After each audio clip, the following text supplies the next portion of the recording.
And a quick start here for Game 2 of the doubleheader between the University of Tampa Spartans and Florida Tech Panthers. I'm Taylor Storthy, joined by Bruce Wozniak. And Bruce, we had a very eventful Game 1 that Tampa was able to finish with the victory. A very eventful game, and there's, wow, a very quick out number one.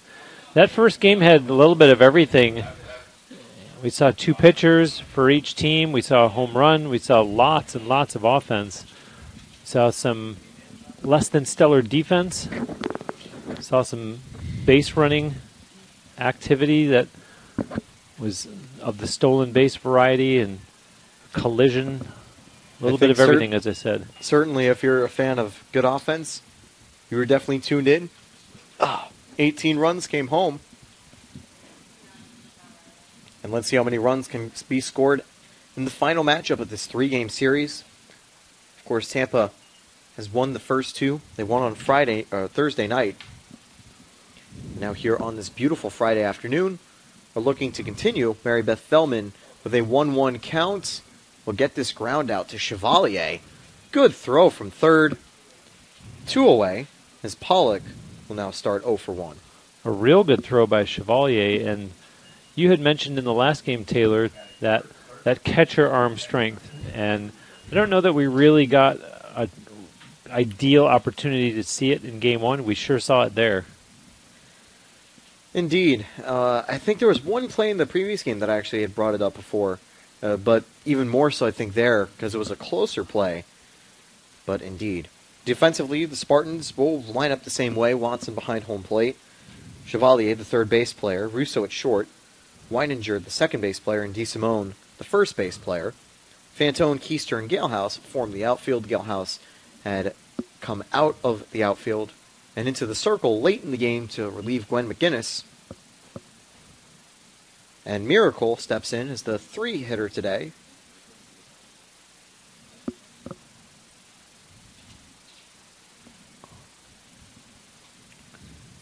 Chopped over. Great play by Weininger. And that is a 1-2-3 inning for Feldman. And that is the exact start the Spartans wanted after conceding a few runs in the top of the 7th. They're able to get through the top of the first quickly. Bottom of the first coming up. Spartans softball. We'll be right back.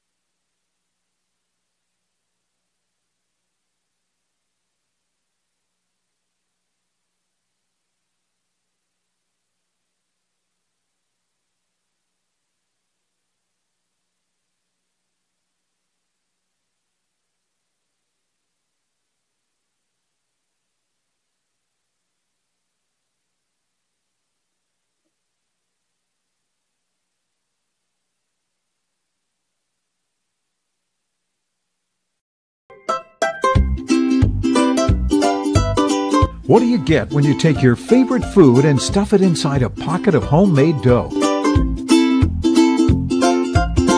Cooked perfectly until golden brown. It's a mouth-watering empanada from Mr. Empanada.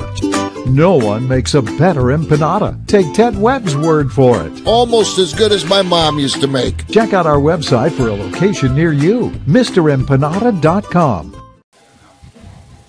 The Spartans are ready. They're going to roll and run back the same lineup. Fantone leads off from Keister, Galehouse, Weininger, Russo, Perkins, Chevalier, DeSimone, and Watson. But Fantone will lead off and takes strike one here from Hendrian. Hendrian came in relief and was able to pitch the final inning or so. Let me double check.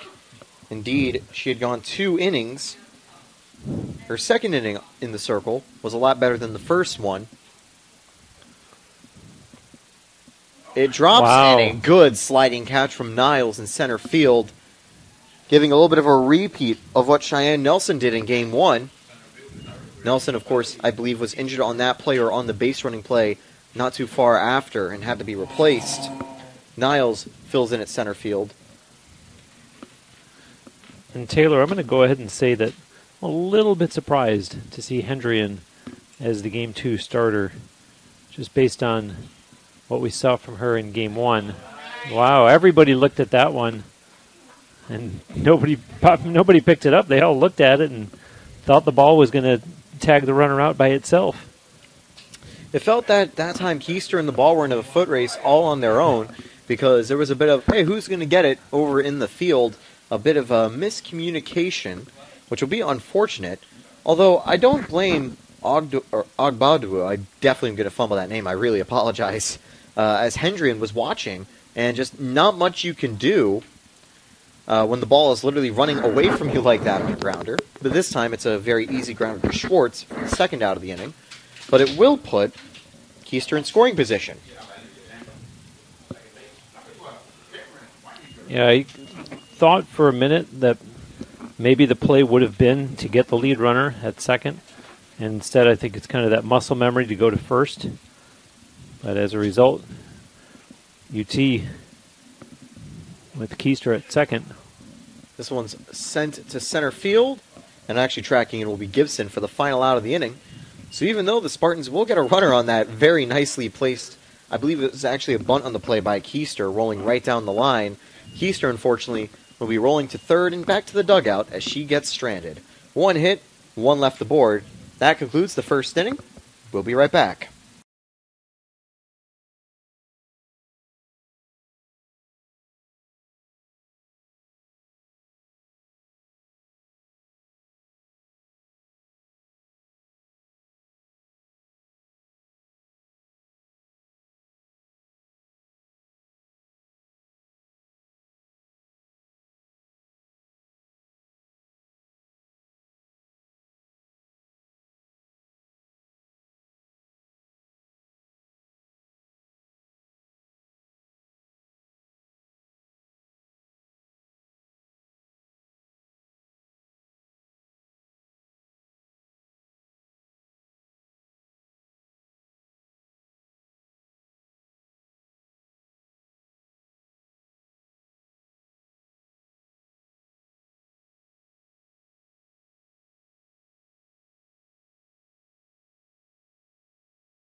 So we'll see, I think, pretty much every pitcher this weekend for the Spartans. Maybe the exception of DeSimone, if Feldman can go the distance. McGinnis started. Galehouse entered in relief for Game 2. I think it was a good guess that it would be Feldman getting to work. And immediately gets strike one on a swing and miss from Lewin.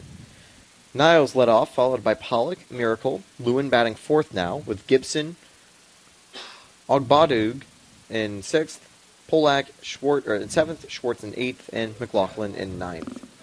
Our temperature is held at 86 degrees, as you see the out there. And the Spartans just keep chalking up the victories, and they are now on a 7-game winning streak, thanks to the first game of this doubleheader, not to mention last night's series opening victory.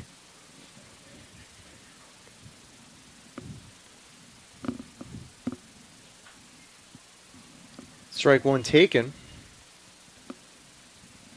As Gibson is going to look right there.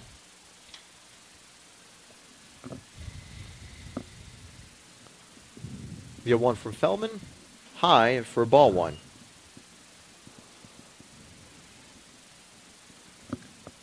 Indeed, coming off that loss, Florida Tech falls just below 500. If they were able to get the final game of the series, they'd be back at 500. The Spartans would be at 29-2 from 28-2 if they can secure the series sweep.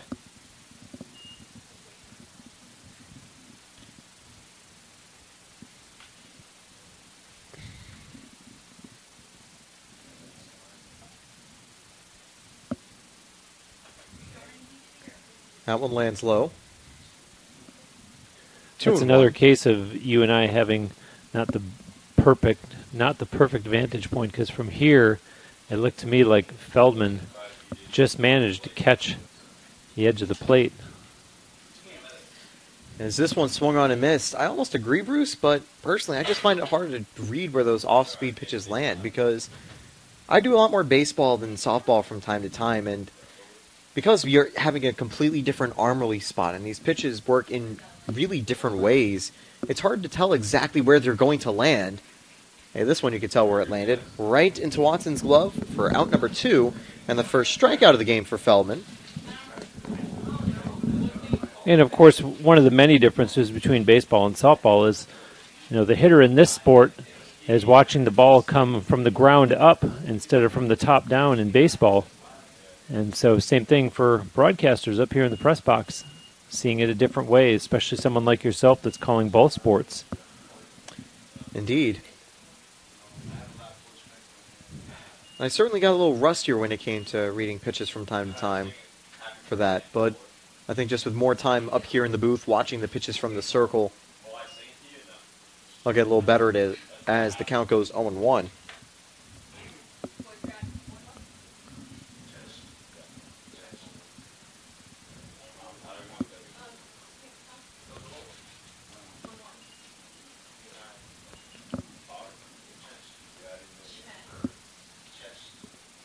Fouled away, and it's going to be 1-2 now.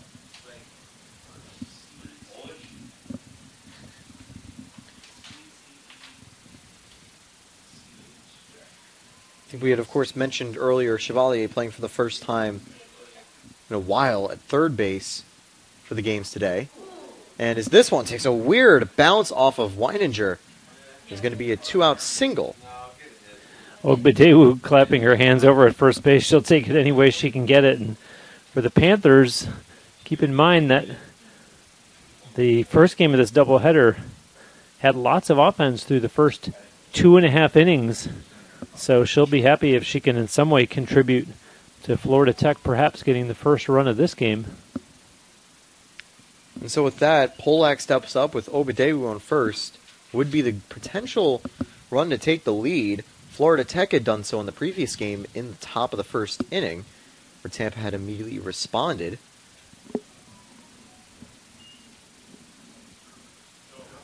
But I certainly think getting that hit there will be a shot in the arm. You don't want to go 2 innings in a row without getting a base runner coming off a loss like that if you're Florida Tech. I also applaud Leslie Cantor for using all these different arms against Florida Tech because they haven't seen Mary Beth Feldman this weekend. And so just when you think you're into a rhythm of an opponent that you played for 2 consecutive games in less than 24 hours, now you come out for game 3 and you go, great, they still have someone else in the rotation that we haven't seen. And that truly is the strength, I think, of the Spartans pitching staff because you've got 3 players who are extremely good. Gwen McDinnis didn't have the greatest game. That I can really attribute to a lot of just rough luck from balls in play. She's done an incredible job in the circle all season in her Spartans debut, as Feldman is going to get her another strikeout, the second of the game on Polak to end the inning. But indeed, the Spartans just so deep with their pitching staff, they can roll out all 3 arms and still be confident that they can get good performances. We'll see if the Spartans bats can do the same in the bottom of the second. We'll be right back. You're watching Tampa Spartans TV. I pledge. I am an NCAA student athlete. And I pledge to be a champion of unity on my team, on my campus, and in my community. I pledge to embrace differences and strive for inclusion and collaboration. I pledge to stand against racism, hate, and discrimination. I pledge to strive for love, care, and forgiveness. I pledge to stand against silence, deceit, and obscurity. I pledge to strive for dialogue, truth, and understanding. I pledge to stand against fear and doubt. I pledge to strive for trust and belief in one another. I pledge to stand against complacency and stagnancy. I pledge to strive for change and growth. I commit to supporting my fellow student athletes in all circumstances that impact them. I commit to both choosing unity personally and encouraging it for all. I pledge these things because we are stronger together. United as one.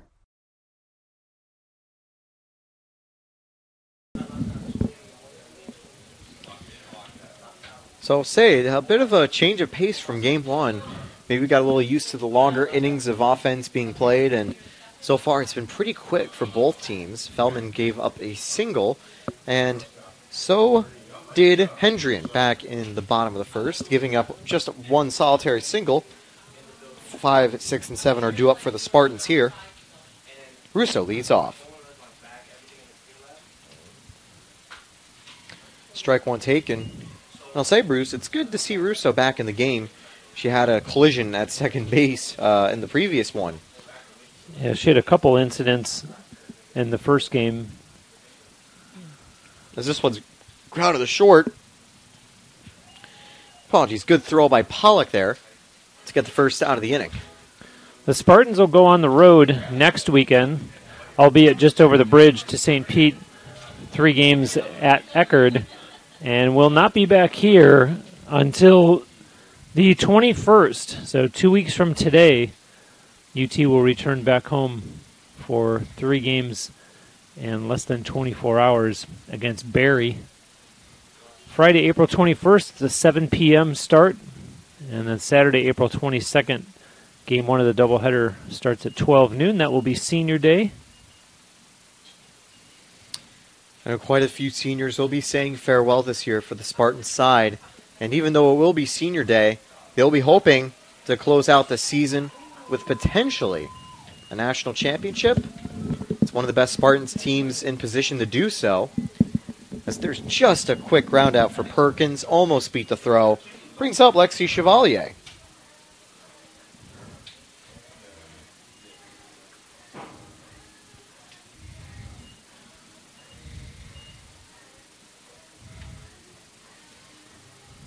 Lexi is the number 7 hitter in the Spartans order. Kate DeSimone behind her, waiting on deck. In the previous game, Chevalier wasn't able to get a hit, but did draw a walk and would later score. One of the 11 runs to come home for the Spartans, as she takes strike one against Hendrian. Ball one, this time dropping a bit low.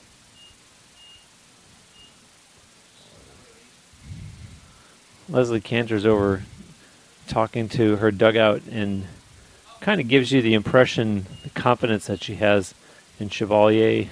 Trusts her to just go up there and make the best decision for herself. Of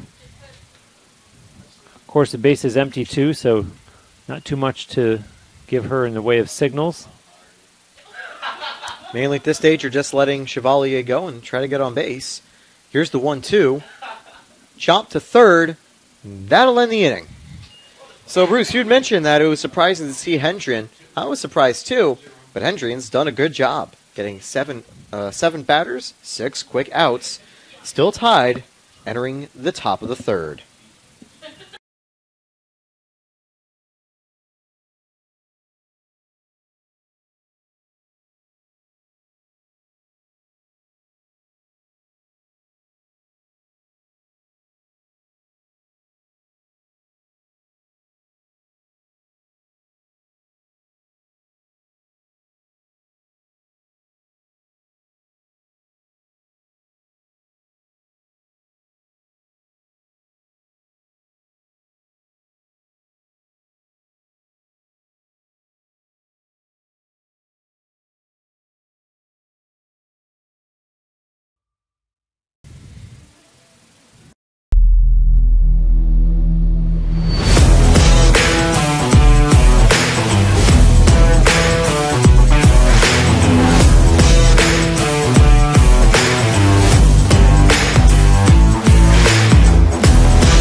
And we are back, top of the third.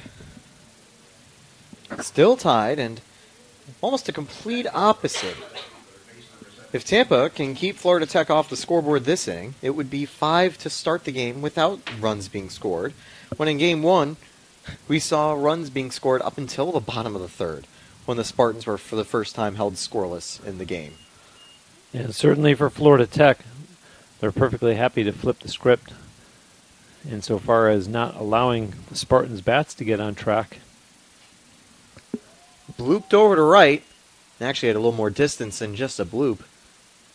It's going to be out number 1 as Galehouse gets to it. And that'll bring up McLaughlin, the junior, batting in 9th. And on deck will be back at the top of the order in Niles. When it comes to Florida Tech, they did make a change.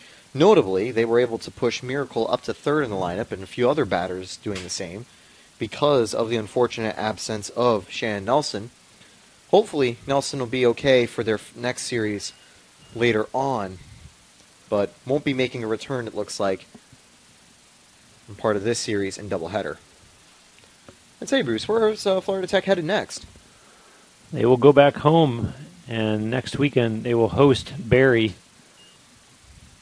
Friday night, 14th, 7 o'clock start. And then a doubleheader the next day starting at 1 p.m.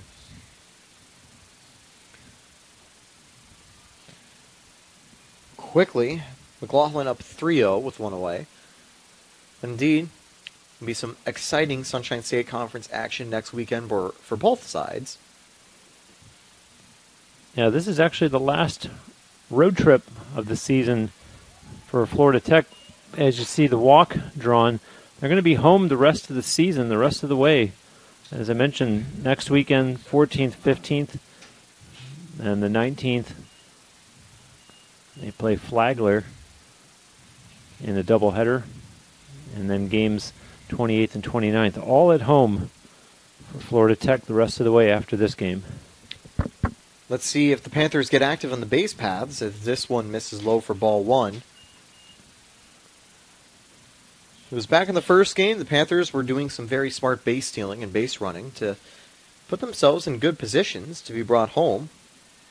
Was how they were able to generate offense quickly.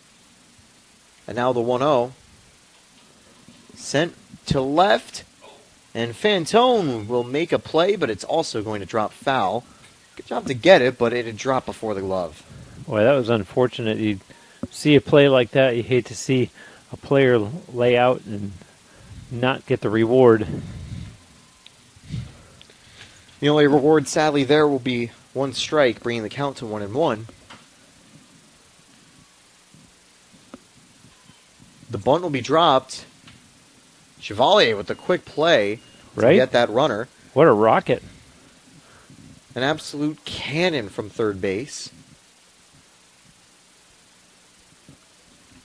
I have to say, the move for Chevalier to make her the third base players turned out really well.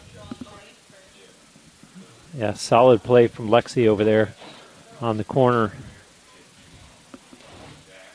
Ball 1 just misses. Have to wonder whether we'll see Chevalier playing more there throughout the rest of the season. Would be exciting. Having a great arm at third base is certainly quite useful. You have a long distance to throw to get runners out at first. Yeah, and although it's Caroline Watson behind the plate, you know, she's a senior, and maybe it's a case of let's give her some playing time, but looking ahead, you have to wonder, do they continue to use, as you just mentioned, Taylor, Chevalier at third, and maybe give Kaylee Ellsworth some time behind the plate if she's going to be your quote-unquote catcher of the future? I think that would be an idea. It's almost kind of a little surprised to not see Ellsworth maybe at least getting the start here because of that. I believe Chevalier will be gone after this season. Oh no, Chevalier is a junior, actually. It feels like she's been here longer thanks to COVID red shirts. But unfortunately, Galehouse can't come up with it on that play, and Florida Tech has flipped the script. They take a 1-0 lead.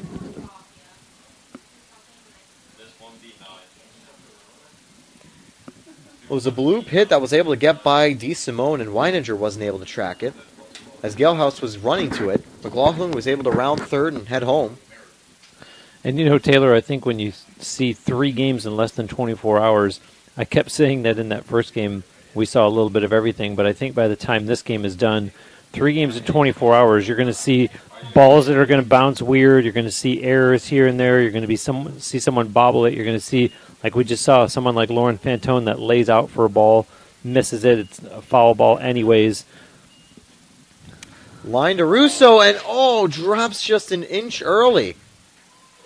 And so like you said, kind of seeing everything. Another interesting play is this one was looking almost to be a catch by Russo, but instead, as Russo's lining it up, the ball just drops and takes a bounce over the glove and into the outfield.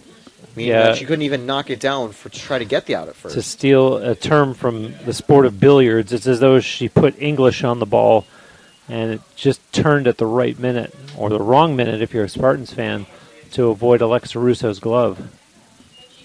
1-0 taken low as Gibson on deck and Lewin at the plate. Lewin grounded out to Fellman back in the second.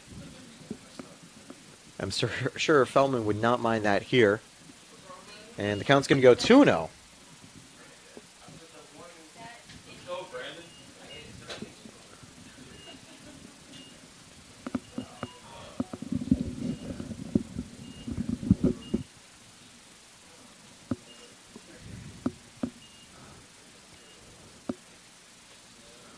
Fouled away, and the count will go to 2-1. It's a big opportunity for the Panthers, having runners on first and second. Sure, they have 2 outs, but a chance to make a little noise in this top of the third. They have taken the lead and can add to it here.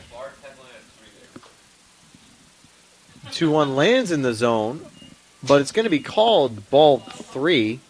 I personally disagree with it, but make that no 2 of us. Yeah, because I can't fight City Hall, but I'd like to at least have a conversation with City Hall about that one. I'd certainly be filing a petition around the neighborhood on that pitch. As this one's fouled back, we'll go to a full count. Because not only did Lewin almost offer it, it did land back in the zone. It was more that Lewin was winding up for a fastball when it was in off speed. Well, and head coach Val Silvestrini, she knows that you can't fight City Hall, but you would have expected to see her come out of the dugout just to her player's defense, raise the arms a little bit, make a stink. But no harm, no foul. As they say, ball doesn't lie, and that ball was a 4-3 out to end the inning. Florida Tech will strand 2, but on the right side for them, they did score 1. They lead 1-0 as we enter the bottom of the third. Champions know how to seize opportunities. When they see moments of greatness unfold right before their eyes, they push as hard as they possibly can. And then they push harder. Because the heart of a champion never settles, never quits, and never stops giving its all. We are champions. We are Division II. We go big, we give it everything we've got, and we win. On the field, on our campuses, in our communities, for our causes, in our careers. We rise to become champions in everything we do. We are Division II, and there are no limits here. We make our time count. We set our own path. We become champions on our terms. It's time to up your game, because we're here to play and learn. But most importantly, we're here to discover ourselves. Our vision, our heart, our drive to achieve every goal we aim for, because we want to be champions at the highest level, life. At Division II, the opportunities are here. Are you ready?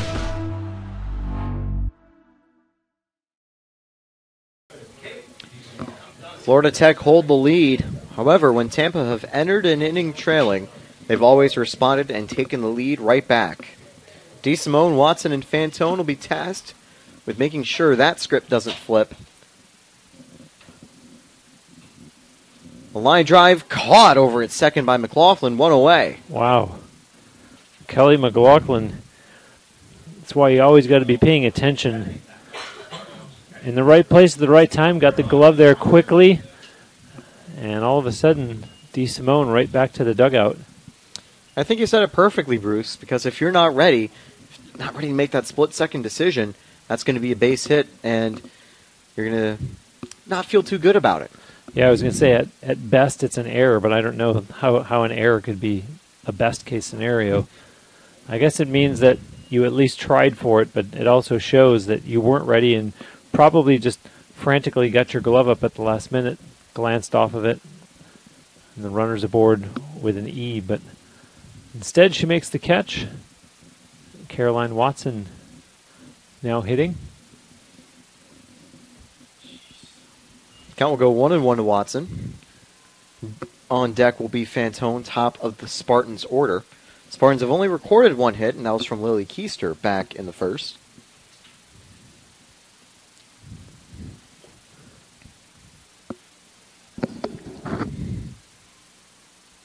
Spartans had a slow start in Game 2 when it comes to hitting as well for the series. They had no hits in the first inning, but brought home 2 runs in a very interesting set of ways. If you weren't there, allow me to indulge you as a walk, followed by an error, followed by 2 sacrifice flies. Russo finally got out to end the inning, being the first official at-bat for the Spartans. And, well, what goes around comes around as the count goes 3-1 on a pitch that I actually felt would have been strike 2. And you know, when I was talking before about this will be 3 games in less than 24 hours, you're going to see a lot of different things. Over the course of 30 games, which is how much UT has played coming into this one, you're going to see all kinds of stuff happen.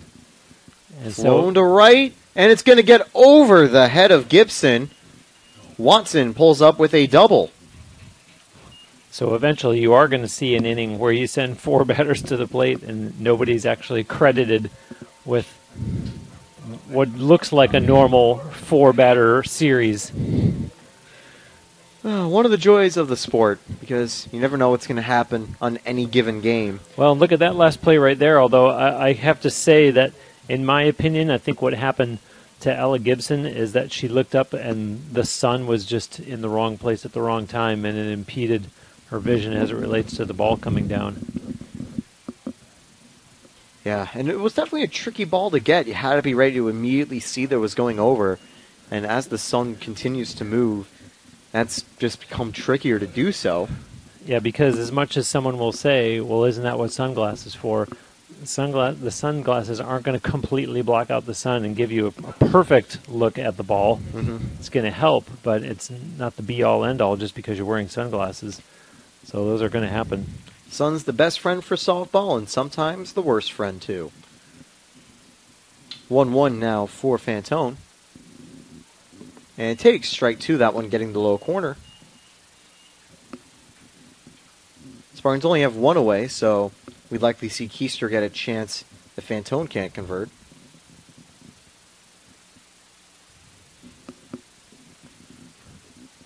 And a frame attempt by Miracle doesn't I'll tell you work what, out. this is not me trying to flirt with the commentator's curse. I just really want to give a compliment to Lauren Fantone. I'm such a fan. She's just so reliable. And it doesn't matter if she gets on base on this at-bat or not relative to what I'm saying, but I think that's why she's in the leadoff spot. She's just so reliable, and more times than not, you see her get on base, and I've just really become a big Lauren Fantone fan because of it.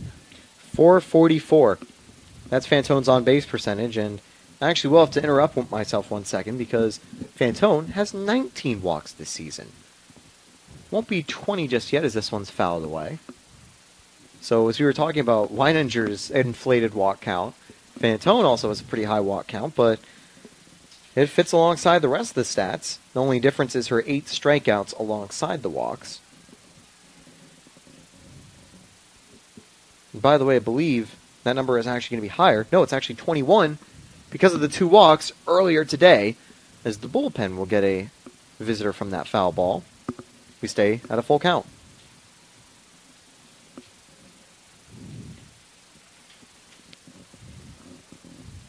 Hendrian doesn't have a strikeout or a walk today.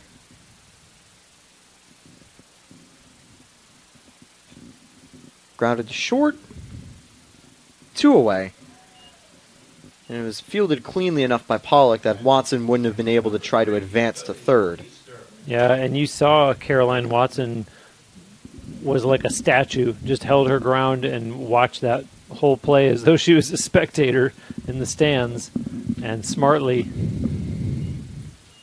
as Fantone is retired for 2 down in the bottom of the third. That brings up Lily Keister. Chop this over to short, and they're going to be safe, or are they going to just end the inning here? Well, they're going to say it's safe, and that'll bring up Galehouse on a quick play. It was because I believe They called it early with interference as fielding it, Pollock and Watson had gotten in the way. Well, Silvestrini's out there and going to be discussing that with, I believe, should be Cornoyer, as Taylor Cornoyer was behind home plate for Game 1. They usually put the home plate umpire in the field for Game 2, but that could be Tyrone Miller, as it says here.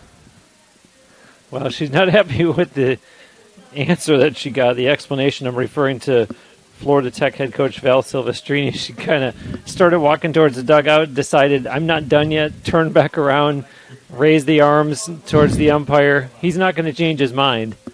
And so Galehouse comes up with runners on the corners now. The plot thickens. And I'll definitely say for Cornoyer and Miller, kudos for not being very sensitive to criticism from players and umpires, because you sometimes see umpires trying to make a big deal out of certain plays. I know sometimes I've seen umpires throw people out over very mild complaints, and I definitely don't think Silvestrini was going too far at all, and certainly a play you want to contest, especially maybe if you think that Watson was getting in the way of Pollock there.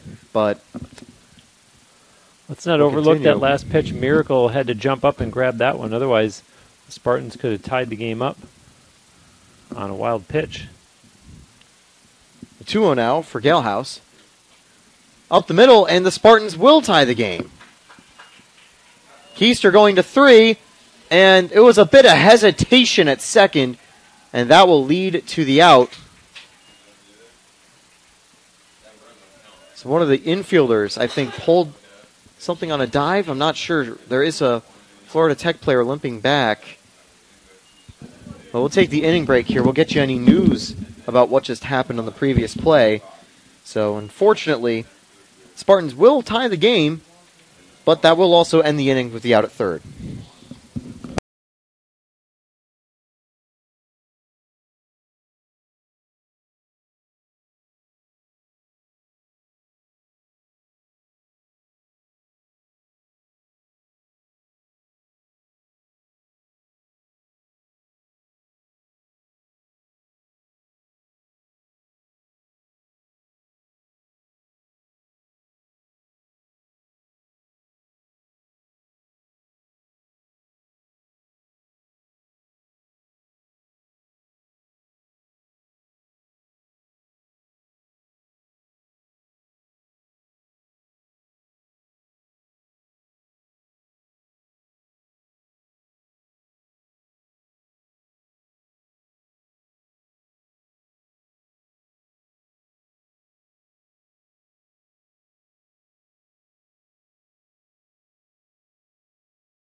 Well, the Spartans tied it in the bottom of the third. Now we're going to head to the top of the fourth.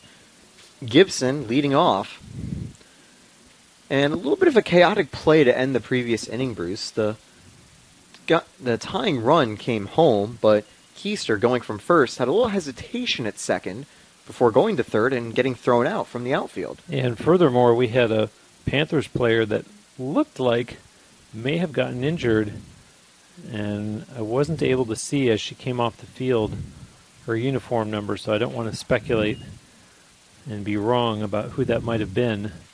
But we'll monitor that when Florida Tech comes back out in the bottom of the fourth to see if the defensive lineup stays the same, at least in terms of infielders. And it will be one of the middle infielders, too, as those were the two players that I think dived trying to make the play on that hard-hit grounder from Galehouse. The count goes 2-1 to Gibson now. Feldman on 45 pitches entering the at-bat. Number 49 is chopped to first, one away. That was a bit of almost a check swing on that play, and goes the exact way you don't want a check swing to go. And for Kate DeSimone, it's not going to come much easier than that one in terms of a putout. So with one away, that brings up Obadewu.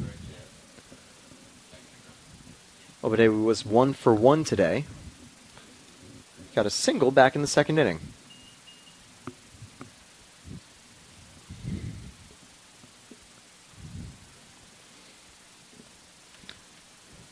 Feldman's pitched. Sorry. These games are usually game 1 on Friday and then the doubleheader Saturday, and because it's worked the other way, it's kind of playing into this bizarro world, just like seeing Lexi Chevalier playing at third base, something that we're not used to seeing, just like the schedule. Playing this doubleheader is going to make you and I think that today is Saturday. It almost does feel like a Saturday. Well, it had after at 2 p.m. once I finally got out of my Friday class. But indeed, it is kind of weird because, you're right. We normally see that, and we've seen a lot of crazy things from, like you mentioned, Chevalier over at third, and a home run being hit here. And for any Florida Tech fans, you might be saying, oh, what's the big deal about home runs? Well, there was only one home run here at Namoli Family Stadium the entire year, as this one's going to get to the wall potentially for an extra base hit. A good effort in center field, but unfortunately for Keister, she will not be able to come up with that play. Obadewu with a double. Now she's just a triple and home run away from the cycle. Yeah, that's unfortunate for Lily Keister. And take nothing away from the well-hit ball by Ogbedewu, but at the same time, that could have been a case of Keister suffering the same fate that the Panthers' right fielder had faced relative to the Sun. Keister, a chance of redemption, will make the play for out number 2 in center field. Polak immediately out on the first swing, which will bring up Schwartz. And that play there resembled when UT was at bat, and I said that Watson was like a statue, didn't even move. And you saw Ogbedewu was very aware of where the ball was and didn't even consider coming off of second base. To her credit. That's heads-up base running knowledge, not to get too aggressive. Because, again, you might see a ball deep into the outfield and think, or when you perceive to be deep, and say, okay, let me get ready to tag up. But no, that indeed was very shallow, and Keister certainly has the arm to get the out at third. Driven deep left field, but in play for Fantone, who will get it on the warning track almost to end the inning. One hit, but one runner will get stranded. We are still tied entering the bottom of the fourth.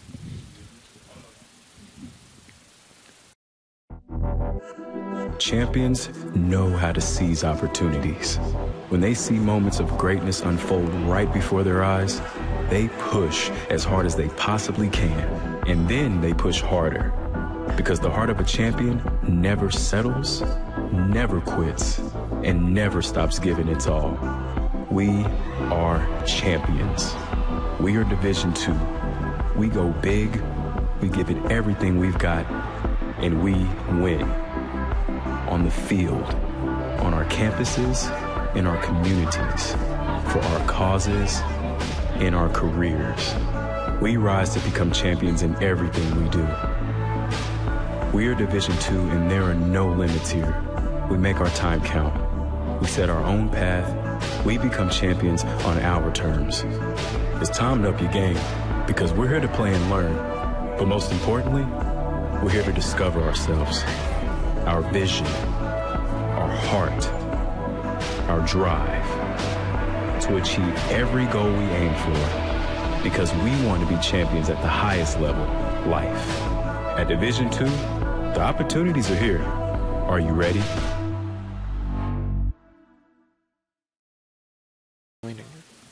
Cameron Weininger leads off, followed by Russo and Perkins. Cameron had a home run in the previous game. But kind of looking back when we were in the top of the fourth, talking about good base running as Weininger gets aboard with a single, we were mentioning that Obadewu, really good base running IQ to stay back and not get too excited. Yeah, during the break, I was making the point that you could get caught up in the moment of, here's an opportunity for my team to potentially get in a position to go ahead. We're tied 1-1. We don't want to get swept in this series, and you get carried away by emotion, and you make a bad decision, and she had the wherewithal to hold her ground. So Russo was going for the bunt there, but takes for ball one. And that'll also be interesting to see what Cameron does on the base paths. She has to be ready to not get too aggressive for the bunt. That time it is safe to be aggressive. Gets to second safely. the sacrifice from Russo working well. That'll bring up Avery Perkins with a runner in scoring position. That runner represents a go-ahead run for the Spartans. You know, something, Taylor, that could potentially work against UT is, granted, both teams are playing 3 games in less than 24 hours, but with all the offense that the Spartans put out in that first game and having scored 5 runs last night, if you're Leslie Cantor, you're going, ladies, I know I ask a lot from you, but I just got to ask you to find just enough offense to get us through one more game, and then we can go on and enjoy the rest of our weekend. Certainly don't want to burn up the entirety of the runs you're going to score in one game. And this one hit on a blooper that stayed in the infield, but Obadewu and McLaughlin were all playing in, and it gets behind them. And Avery Perkins certainly happy with that outcome. And UT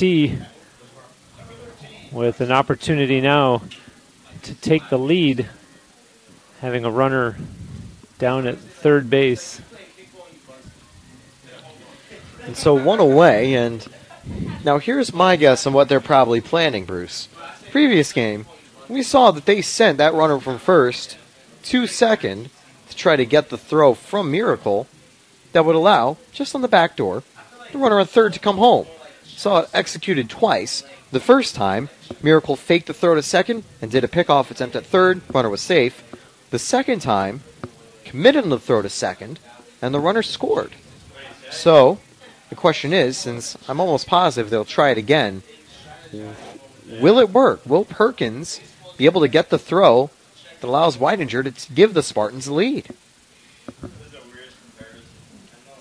In P.S., Lexi Chevalier stepping into the batter's box, and we know that she can get things done with the bat.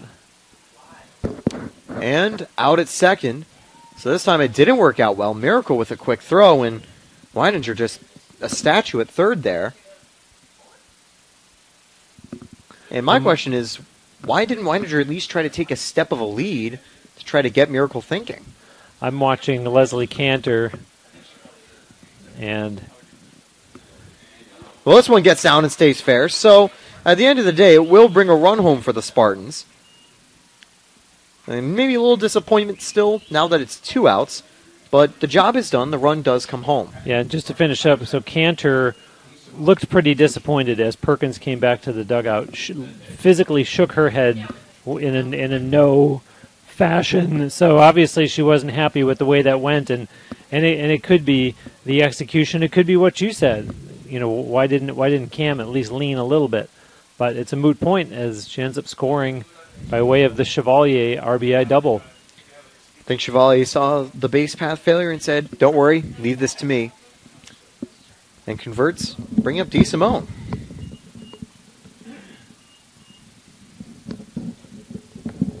Seven hits now for the Spartans in the game. Hendrian has shown better control, hasn't conceded a base on balls yet. I believe she had 2 of them in her relief stint in the previous game. DeSimone fouls it away. We go to 1-2.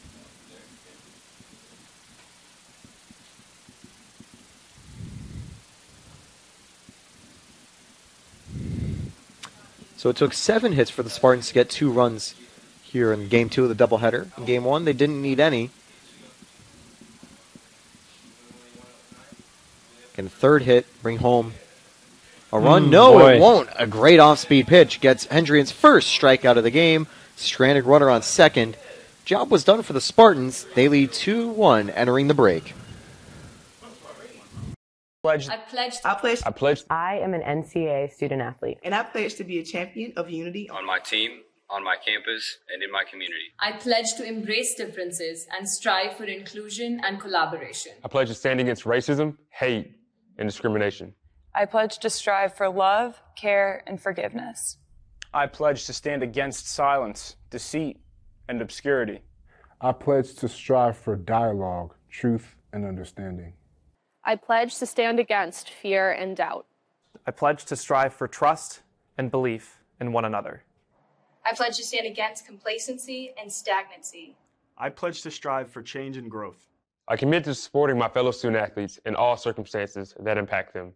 I commit to both choosing unity personally and encouraging it for all. I pledge these things because we are stronger together. United as one.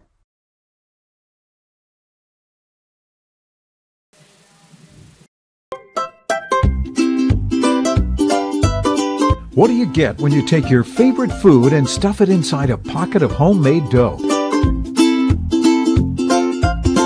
Cooked perfectly until golden brown. It's a mouth-watering empanada from Mr. Empanada. No one makes a better empanada. Take Ted Webb's word for it. Almost as good as my mom used to make. Check out our website for a location near you, MrEmpanada.com. And we're back. Feldman is still in the circle. And the umpires will be talking some stuff over. I'm not sure if we're going to have a pinch hitter or change or whatever. But all we know for sure, the Spartans hold on to the lead, 2-1.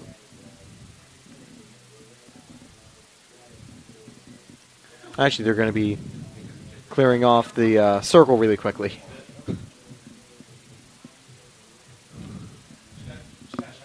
I thought the conversation was, it's 85 degrees out here. Is it really? Yeah. Are you hot? Yeah, I'm hot. Yeah, it's hot, isn't it? It certainly is. That's why I'm wearing a red shirt in the booth, and smartly, so are you. And the umpires say, all right, well, I'm glad we can agree on that. We should probably go finish up the game. 9-1-2 hitters due up for Florida Tech. And the first pitch is a swing and a miss for McLaughlin. She drew a walk and scored the solitary run for the Panthers back in the third inning. As much as I made the comment about Leslie Cantor having to fear, does her team have enough offense left in the tank, you do have to look at the fact that, as you pointed out before, Taylor, they've found 7 hits. The Spartans, they might, quote-unquote, only have 2 runs, but at least they're putting the bat on the ball, despite this being Game 3. And as I continue to say, less than 24 hours. And I'll also quickly add, eventually you'll find the success you're looking for, putting the ball in play, if you're able to get enough hits. Ugh. Feldman now with a 1-2 against McLaughlin.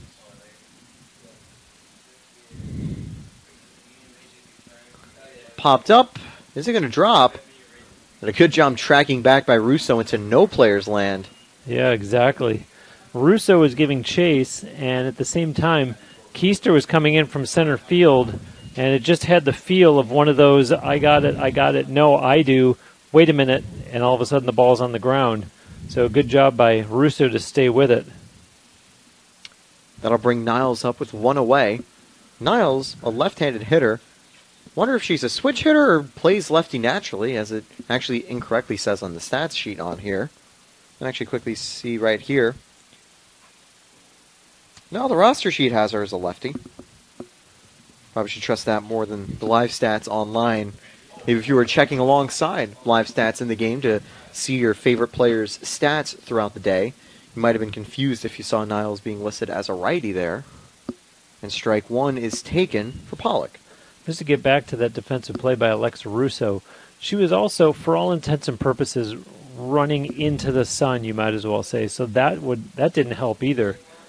So hope she gives herself a pat on the back for having made that catch. She's going to get an assist here. And an absolutely super throw from Russo. And I think she's had a pretty successful stint over at shortstop. I think apart from maybe one play that you mentioned, it would have been Ballmer's height you needed to get. She's done a great job with a cannon of an arm. So really good, strong left side of the infield to help go 1, 2, 3. We'll enter the bottom of the 5th right after this.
Watson leads off, looking to solve the mystery of whether the Spartans will score in the bottom of the fifth.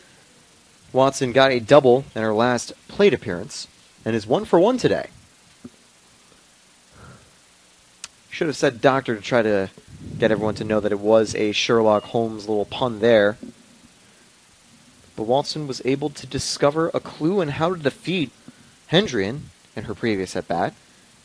Hendrian down 1-0 in the count. Watson fouls it away.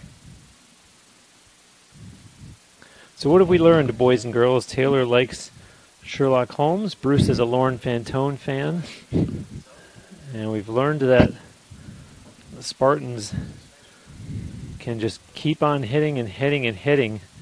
5 runs last night, 11 in the first game. 2-1 taken now. 2 so far on the board in this one. A 1-run game for the home team. Certainly an entertaining 3-game series.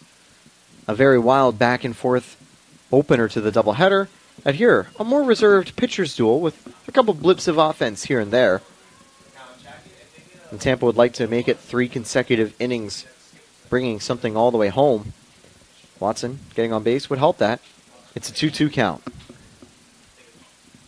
Fouled. You know, I think you could make an argument, Taylor, that you would think that the players would be tired by this point, and you'd be more likely to see errors in this game. And yet, so far to this point, neither team has committed an error, and we did see them previously. So, because indeed we had 3 errors in game 1, but also potentially you have the players in a more warmed-up state as they get set for game 2. Another great off-speed getting a bad swing and a miss. So that won't be great news for Watson, but good news for Hendrian. That's her second strikeout. And speaking of Bruce being a Lauren Fantone fan, she comes up to the plate now. Fantone 0 for 2 today, but certainly due for a hit here. And takes ball 1, very close on that inside corner. You never know what way umpires will be giving calls. Sometimes that'll be a strike. Sometimes, like that time, it's just a bit inside. And that looked like the exact same placement, exact same landing spot. Close to the knees of Fantone. It's like we pressed replay on that pitch. Yeah. And got it exactly again. 2-0 here to Fantone. Finally, we get something different. And they get a different call as a result. The old quote is, insanity is trying to do the same thing and expecting a different result. That's why you should change it up. And that change-up, which might have been more of a curveball, is able to put 1 strike in the count. Oh, and that one hits her. Ooh. And that is another hit by pitch. We had one, I think, earlier in the game. Or no, it was from the previous game. Feldhaus accidentally plunked one of the Panthers' batters. And this one, she might have been going back to the first 2 pitches with that inside, where it just drifts a bit inside. A little more of the... Instead of trying to get that corner, went just a bit inside. The good news, though, is that Fantone is okay. They're not putting in a pinch runner. So she's all right. And Keister in the batter's box now. I'll say it was like an off-speed pitch as well, which certainly helped, I think, Fantone, where it definitely would hurt a little less than yeah, the fastball. look on her face, I think was more, oh, come on, instead of ow. That's what you want. You'd rather have a player go, oh, man, really?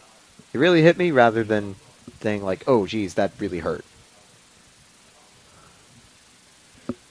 I think it'll be 2-0 here. Could be 1-1.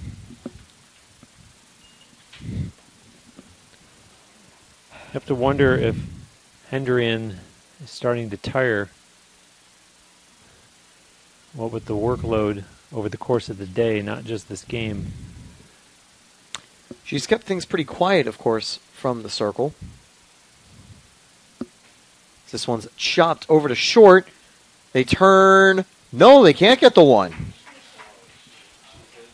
It's a close play, but Fantone is safe. Wow, I mean, that was interesting. Yeah, I thought she was out, and I was more caught up in, okay, they're not going to try to go to first base, and kind of still scratching my head, to be honest with you. And obviously Spartans fans are thrilled, as there's only one out, and it's Mariah Galhouse up to bat with runners on first and second. Galhouse hits it to center, and the runner will tag. Fantone is out at third. That's a double play to end the inning. Let me tell you what happened there, Taylor. Fantone was just off by a second because of kind of resetting at second base, and that slight second made the difference in not beating the throw to third. So, well, a quick double play, a bit of unluckiness for both Fantone and for Galhouse. Ends the inning. Spartans still hold on to a 2-1 lead. Top of the sixth. Not too many outs to go for Florida Tech.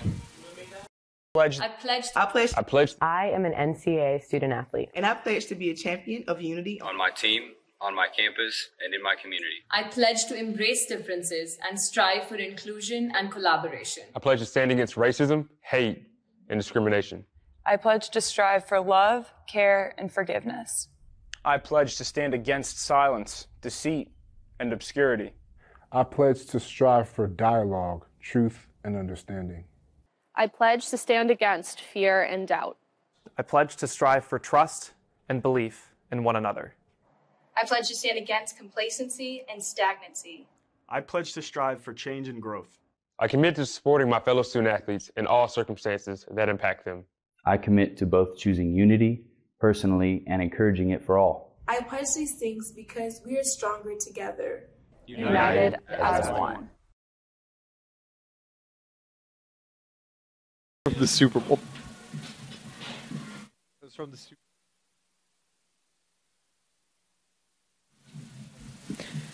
And we're ready to go with the top of the sixth. We're back here. Okay. Now we need to unmute. Yeah. There we go. Oh. I was obstructed. I didn't see. I wasn't sure if we were fully muted yet or whatever. But one thing I am sure of is that it's out number one very quickly for Miracle. Not a miraculous hit as it is popped to Weininger over at second.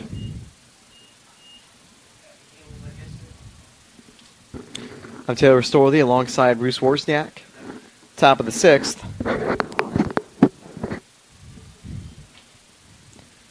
Picked up by Russo. Whew, what a play! And I will say, Leslie Cantor will absolutely be loving that defense from Russo over at short. Yeah, Russo's making a case for herself to replace Steph Ballmer.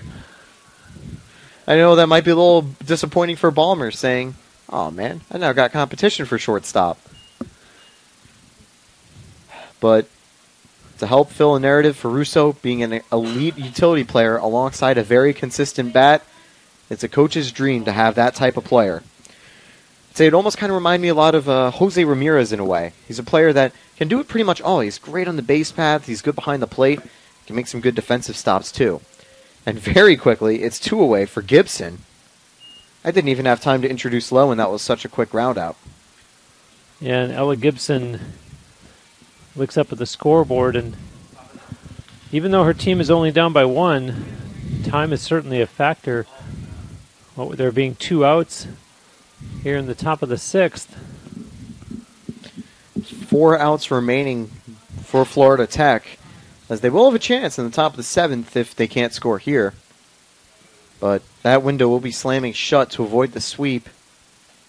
Fouled back, count goes 2-2. Well, the other thing, too, is, of course, UT is still going to bat here in the bottom of the sixth. So, you know, as much as they need to get it tied up, they got to do more than that, because if the Spartans' bats come alive in the bottom of the sixth, it could be more than a one-run lead. The 2-2 popped up. Kate DeSimone under it. That'll end the inning. And indeed, Bruce, if Tampa can get some offense going, it would make the task much harder.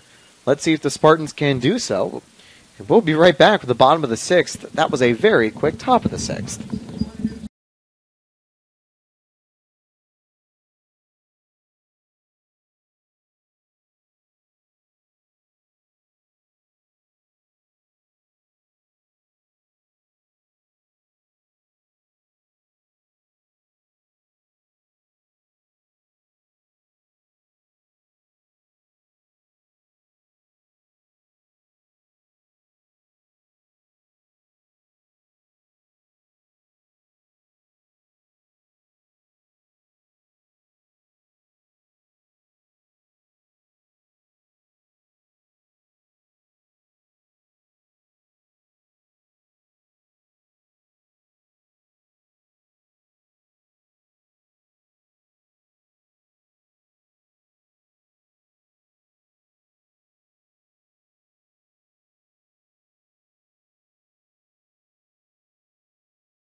Weininger ready to go.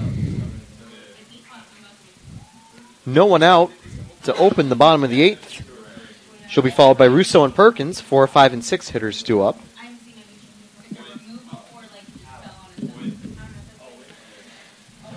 So we had a very quick top of the 6th inning. Gail House getting quick 3 outs. Hendrian will be hoping to do the same. And that won't be out number 1. Takes a weird hop past McLaughlin. Yeah, I think that was too hot to handle. Kelly McLaughlin got her glove on it, but just a really well-hit ball there by Cameron Weininger. And Taylor, I'm going to go way out on a limb here. Just by appearance, I was looking with the binoculars during that break. I think, and even if I'm wrong, it's okay because the middle infield has stayed the same, but a few innings ago, we saw a Florida Tech player kind of get helped off the field, as you see the bunt by Russo. And wow. Safe call at second. And I will say, it's not a surprise to see Val Silvestrini out of the dugout, because I am not fully sure exactly how Weininger was able to get safe to second there. That looked to be a very well executed. Well, I think the signal that the umpire made was that the Florida Tech infielder was off the bag. And I do want to finish up on that note. So Lena Pollock, I believe, is the player who was being helped off the field earlier. The fact that she's still in the game, it doesn't matter if I'm wrong. The good news is that whoever it was is okay because the middle infield has remained unchanged. But just by appearance and who I saw being helped off earlier, unofficially I'm going to say that's who it was that probably got injured earlier. But now the plot thickens insofar as the Spartans have runners at first and second and no outs. So as you and I were mentioning, they can really go into a much better posture here if they can convert at least one of these runs. A very dangerous opportunity indeed for the Spartans. So Ellis is in left field. That is, I think, the change they made over the break for Pollock. And not Pollock, Polak. There's 2 players, one Pollock, one Polak for the team. And while they're pronounced pretty much the same, one of them was recently substituted. And speaking of players whose last names start with P, this is Avery Perkins, batting for the Spartans. I think Perkins will be going for another sacrifice.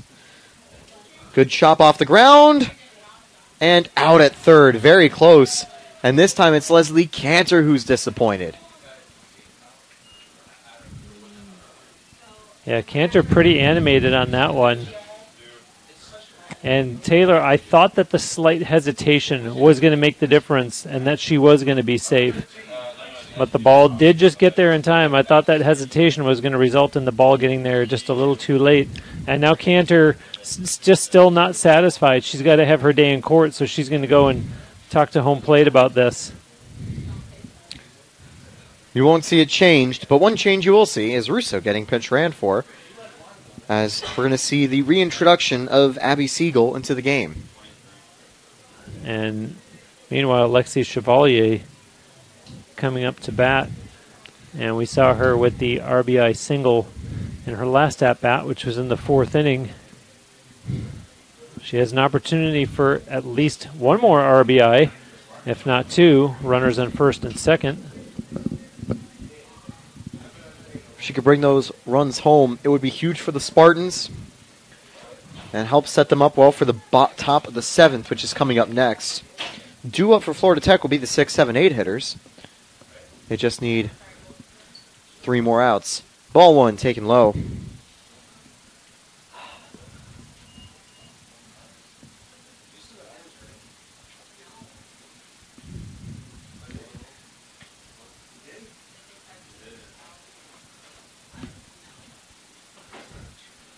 This one blooped over to second, and it's another out.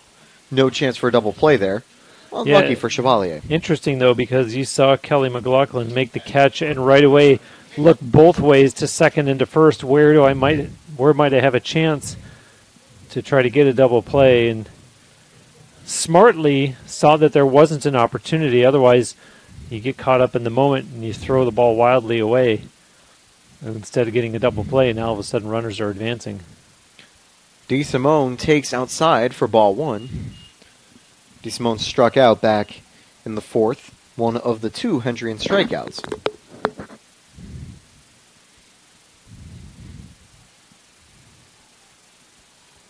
She'll be looking for some revenge for that at-bat.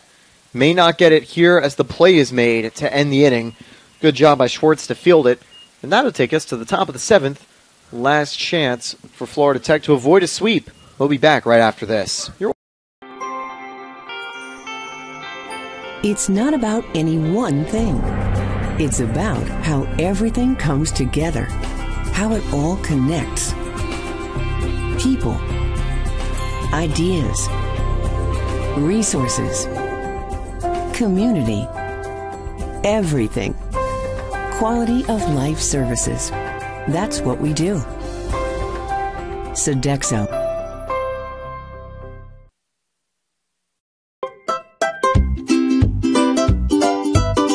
What do you get when you take your favorite food and stuff it inside a pocket of homemade dough? Cooked perfectly until golden brown. It's a mouth-watering empanada from Mr. Empanada. No one makes a better empanada. Take Ted Webb's word for it. Almost as good as my mom used to make. Check out our website for a location near you, MrEmpanada.com. Being a champion takes more than skill, more than endless drills, more than using your head. Being a champion takes the heart to give it your all, the agility to thrive from any angle, and the relentless drive to be the best. Welcome to Division 2, where the pursuit is yours to create, and the question isn't, can you do it? It's will you? Obadewu leads off for Florida Tech. I'll scoot this over. 3 more outs is all Galehouse needs. Or, sorry, Feldman needs for the complete game. Galehouse, of course, in right field could help with that. And this first pitch of the inning, I think we'll miss for ball 1.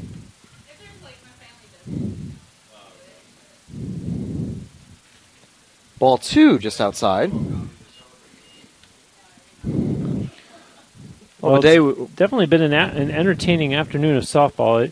Obviously, if you're a Panthers fan, you didn't like the way that Game 1 turned out, but my gosh, so much offense. And now this one, a 1-run game in the top of the 7th, a real nail-biter. And Florida Tech found 3 runs in the top of the 7th previously.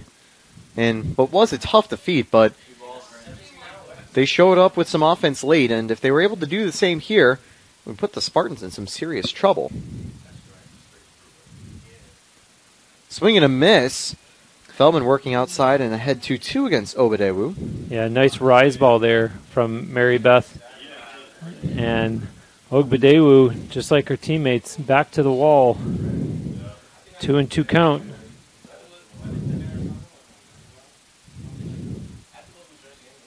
Swung on and missed. Feldman's 3rd strikeout comes in a huge time to get the first out at the top of the 7th.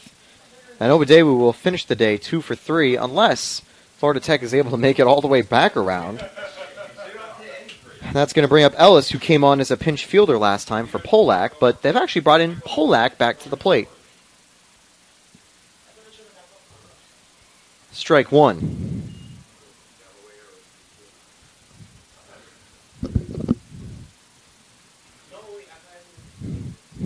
If you're new to watching softball, it's always something to get used to, the pinch runners, pinch hitters, and then flipping back to the original player at that position. 1-1, this one just missing low. Yeah, that's why I like to... My preference is to just look at the number on the back of the jersey, the batter that's in the batter's box, instead of relying on the computer in front of me. 2-1, just taken high. In fact, here's another little secret. I don't even look at the number on the scoreboard of who's at bat, because the best proof is whoever's standing down there in the batter's box. Yeah, whoever's down there is always going to be the correct answer. As we go 3-1 now for Ellis. Schwartz would be on deck if Polak takes the walk. And again, I'm just so many distracts in this room. Hit hard and gets through. Polak with a single. Won't have time to turn two with one away. That's put the tying run on base. Yeah, the temptation is for me to say that's all they needed. The tying run is on base, but it doesn't really matter if there's anyone on base. The tying run was essentially the batter. And so now you can make the argument the go-ahead run comes to the plate. Of course, they do have to do a little thing called tie the game up first and bring the runner all the way around from first. But still, Florida Tech has to like the position that they're in, only one out. I know Florida Tech also know about the rumor of the ability to hit a home run over the wall at Namoli Family Stadium, something that's happened just twice over the last 2 seasons. There wasn't even a home run during the NCAA tournament when they brought in a replacement wall at a slightly more batter-friendly depths in the field as the count goes 1-1. Is the only 2 home runs I've ever seen at Namoli Family Stadium. And the first one was by Alexa Russo, straight down the middle, the hard way, and a slightly easier way down the left field line today by Weininger. So this one goes foul, 1-2.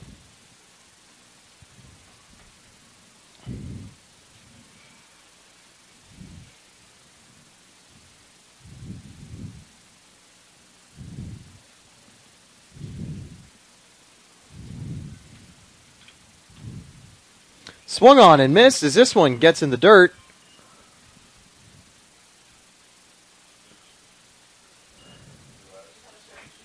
And so, no, yes, okay. So I was wondering if the pass ball was going to let the runner get to first, but no, she was just taking the long way back to the dugout. However, on the drop third strike, Polak heads to second. You can't, I think, take first when there's a drop third strike like that, so we're going to bring in a pinch hitter now. Chloe French enters the game for McLaughlin with 2 away now. And that was the 4th strikeout for Feldman with a runner in scoring position. Yeah, I was just going to say, don't overlook that runner going to second because now all of a sudden the tying run is at second instead of first. And obviously Silvestrini hopes that Chloe French can bring her around. This is one misses for ball 1, very close. I think you can see that Spartans infield playing a little further back. And I think that's a really good idea because if there's a little short dribbler that gets like in that little dead pocket in between, the runner at most gets to third and doesn't score. But if it gets behind you into the outfield, you know that Polak is running the entire way. And, well, speaking of Polak, it's going to be a pinch runner for McAllister now. She's going to be running on any form of contact with 2 outs here in the top of the 7th. And to what you said, at most, she'll get to third. So something inside, there's a good chance that they may be able to hold the runner at second. Yeah, indeed, if it's shallow enough and say it's not very threatening, you could even see McAllister holding back, but I imagine with nothing to lose, she would try to get to third. The 1-0 just misses low. Niles is on deck. She's 0 for 2.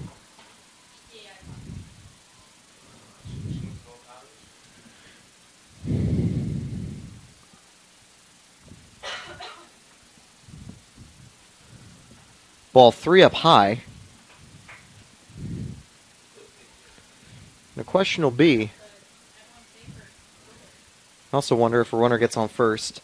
That actually opens up force outs at third, second, and first, which would actually make the infield's job a little easier. Strike 1 getting that low inside corner. French was a little too... Yeah, she was ready to take first base.